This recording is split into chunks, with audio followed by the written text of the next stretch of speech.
ಯೆಹೋಶುವನ ಗ್ರಂಥ ಅಧ್ಯಾಯ 11. ಹಾಚೋರಿನ ಅರಸ ಯಾಬೀನನು ಇದನ್ನೆಲ್ಲ ಕೇಳಿ ಯೋಬಾಬನೆಂಬ ಮದೋನಿನ ಅರಸನಿಗೂ ಶಿಮ್ರೋನಿನ ಅರಸನಿಗೂ ಹಾಗೂ ಅಕ್ಷಾಫಿನ ಅರಸನಿಗೂ ಕರೆ ಕಳುಹಿಸಿದನು.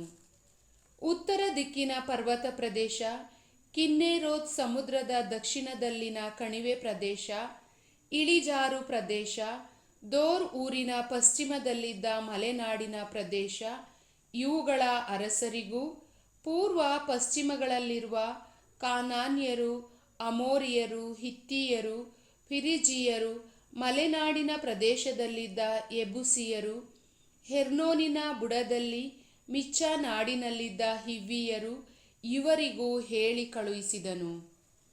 ಅವರು ಒಡನೆ ಬಹು ರಥಾಶ್ವಗಳಿಂದ ಕೂಡಿದ್ದ ತಮ್ಮ ಸರ್ವ ಸೇನೆಗಳನ್ನು ತೆಗೆದುಕೊಂಡು ಹೊರಟರು. ಸೈನಿಕರು ಸಮುದ್ರ ತೀರದ ಮರಳಿನಂತೆ ಅಸಂಖ್ಯರಾಗಿದ್ದರು. ಇಸ್ರಾಯೇಲರೊಡನೆ ಯುದ್ಧ ಮಾಡಲು ಅರಸರೆಲ್ಲರೂ ಒಟ್ಟುಗೂಡಿ ಮೆರೋಮ್ ಜಲಾಶಯದ ಬಳಿ ಇಳಿದುಕೊಂಡರು. ಆಗ ಸರ್ವೇಶ್ವರ ಸ್ವಾಮಿ ಯೆಹೋಶುವನಿಗೆ, ನೀನು ಅವರಿಗೆ ಹೆದರಬೇಡ, ನಾಳೆ ಇದೇ ವೇಳೆಗೆ ಅವರನ್ನು ಇಸ್ರಾಯೇಲರಿಗೆ ಒಪ್ಪಿಸುವೆನು. ಇಸ್ರಾಯೇಲರು ಅವರನ್ನು ಹತಿಸಿ ಬಿಡುವರು. ನೀನು ಅವರ ಕುದುರೆಗಳ ಹಿಂಗಾಲಿನ ನರಗಳನ್ನು ಕಡಿದು ರಥಗಳನ್ನು ಸುಟ್ಟು ಬಿಡಬೇಕು ಎಂದರು. ಯೆಹೋಶುವನು ತನ್ನ ಎಲ್ಲ ಯೋಧರೊಡನೆ ಹೊರಟು ಮೆರೋಮ್ ಜಲಾಶಯದ ಬಳಿಯಲ್ಲಿದ್ದ ಶತ್ರುಗಳ ಮೇಲೆ ಬಿದ್ದನು. ಸರ್ವೇಶ್ವರ ಅವರನ್ನು ಇಸ್ರಾಯೇಲರ ಕೈವಶ ಮಾಡಿದರು.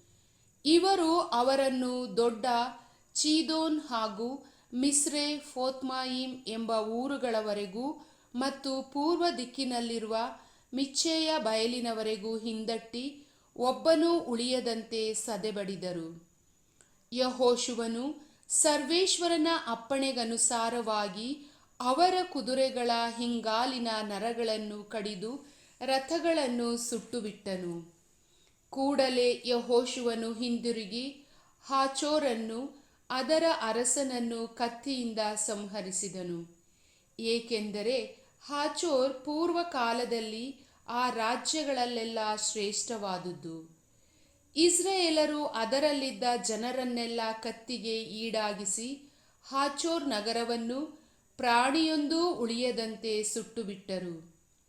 ಯೆಹೋಶುವನು ಆ ಬೇರೆ ಅರಸರನ್ನು ಅವರ ಎಲ್ಲ ನಗರಗಳನ್ನು ಹಿಡಿದು ಸರ್ವೇಶ್ವರನ ದಾಸ ಮೋಶೆಯ ಆಜ್ಞೆಯಂತೆ ಅವರನ್ನು ಕತ್ತಿಯಿಂದ ನಾಶ ಮಾಡಿದನು. ಯೆಹೋಶುವನು ಸುಟ್ಟ ಹಾಚೋರ್ ಒಂದನ್ನು ಬಿಟ್ಟರೆ ಇಸ್ರಾಯೇಲರು ಮಲೆನಾಡಿನ ಬೇರೆ ಯಾವ ನಗರವನ್ನೂ ಸುಡಲಿಲ್ಲ. ಅವುಗಳಲ್ಲಿದ್ದ ಪಶು ಪ್ರಾಣಿಗಳನ್ನು, ಸಾಮಾನು ಸರಂಜಾಮುಗಳನ್ನು ಇಸ್ರಾಯೇಲರು ಕೊಳ್ಳೆ ಹೊಡೆದರು. ಜನರನ್ನಾದರೋ ಒಬ್ಬರನ್ನೂ ಬಿಡದೆ ಕತ್ತಿಯಿಂದ ನಿರ್ಮೂಲ ಮಾಡಿದರು.